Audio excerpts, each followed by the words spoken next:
I want to share with you my number one source of projects in data science. So I just always come here if you want to study new approaches in your studies by students from Stanford University. This is actually a very good learning resource too. So if you want to know about their outstanding projects, you can also scroll down and you have in here some list. Excuse me. So, for example, in fall 2022, these are the outstanding projects. Everybody compose deep pitch to music.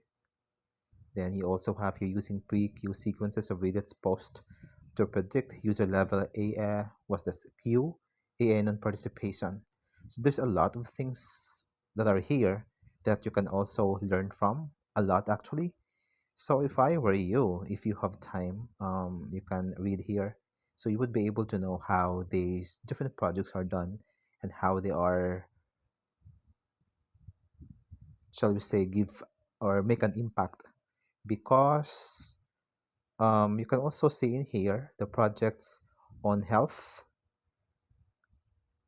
You can also hear, or you can also see here projects about sports, of course, business. So it's a very, very good thing.